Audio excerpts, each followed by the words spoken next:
Hello everybody and a very good morning to you. Today's little clip is all going to be about splitting cowslips and primroses. They've more or less finished flowering, not quite, but the ground, we've had a lot of rain, is nice and wet and receptive.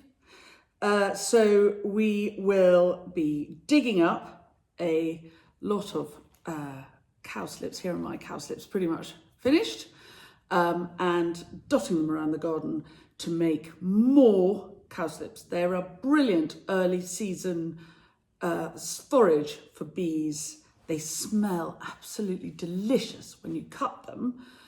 They have a sweet honey scent, and if they're growing in long grass, they get quite tall, which gives them a nice stem length if you're a florist like me.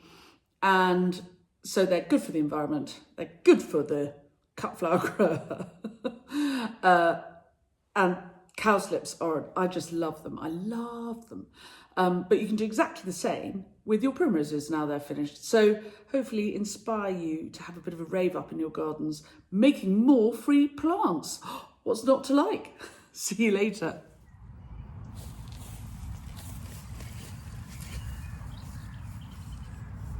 Now, here is my nursery bed with cowslips. Now, I have had more cowslips here in the past, but I'm using them in a different way in my forestry. So I'm going to spread them all around the meadow and in the orchards so that I can use them opportunistically when I need them. You can see these are still just about flowering, but really just about. They're pretty much going to seed. So what I want to do is I want to take the plants up so that they'll set seed somewhere else and bring on more plants elsewhere. We're very, very thick clay, so cowslips prefer a more calcareous soil. So they don't do brilliantly here, but where they do well, they really go for it. So I want to encourage them in the orchards. I have a memory of when I was 11, I was sent off to stay with a French exchange. I don't know if they do this stuff anymore. Anyway, I was sent off to stay with a French exchange, and her grandmother lived in the Loire Valley. This is filming. It is, right. Can you see?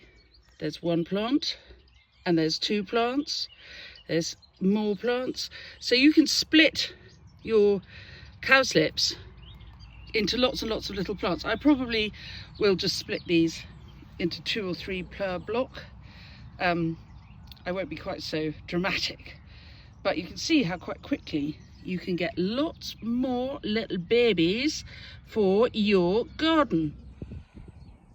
So in my usual opportunistic fashion, I have spotted that the sun's come out, and I don't want my poor little babies to wilt in the heat. So I'm going to actually plant them in the shade here, where we have this entrance to the wildflower meadow, and they will be shaded out as the summer progresses, which will stop them drying out. They won't mind at all. They don't mind a bit of shade. And then next spring, when all these leaves and the hawthorn blossom are not yet there, they will grow up and flower before they're shaded out. And then the shade over the summer will stop them drying out, and we'll get more the year after. You see my clever theory there. I think gardening is so much about common sense, and you've just got to use your noodle. This is a favourite tool of mine. It's from people called Implementations. They're copper-headed tools. This is a brilliant sort of digger and scraper. For anything with a shallow root, it's dead handy. And I'm just going to dig a little hole here on the side of the path, ready for my little clump of cowslips. And look at this. I'm giving it a good old pull. You've got to put some welly into this sort of stuff. Oh, look at that, as if by magic. So that's one, and that's another one. In they go. Chuck them in, and tuck the earth back round, and just more healing. Really, you've got to make them so that they've got no air pockets around their roots. this one in.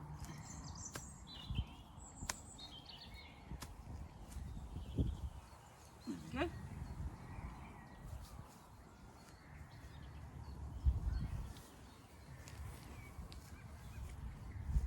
And so on. I'm going to carry on like this.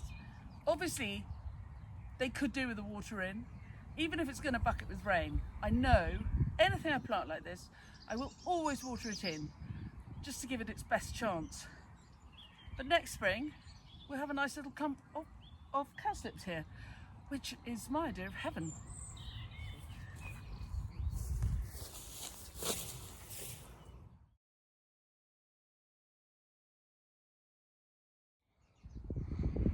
Now, here's the edge of the meadow, and I have to be very careful when I tread, because you can see there's quite a lot of very precious stuff here. For example, this is yellow rattle, which is the fundamental meadow maker plant.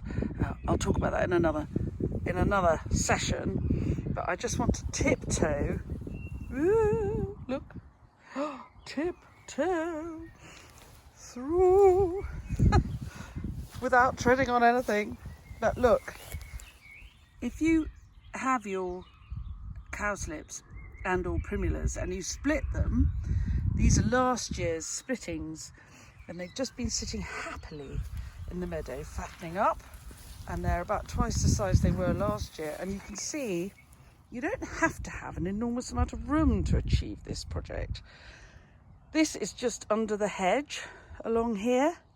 It's in the sort of 18 inches from the edge of the hedge into the meadow. So you needn't have a meadow. You could just have 18 inches under the hedge. And there are lots of wildflowers here. Scarlet campion, forget-me-nots there. And then if I poodle along past a pile of logs, always good to have a pile of logs if you can somewhere in the garden, because that's where the beetles can live. But look, here we go. And you see, sorry about the protection for the hedge, but those nasty plastic things stop the deer and the squirrels and the rabbits wringing the bark off the hedge when we plant it. They can all come off now, really. And they're supposed to be biodegradable, I hope. Anyway, here, as you can see, there are more cowslips, and they're just spreading along here.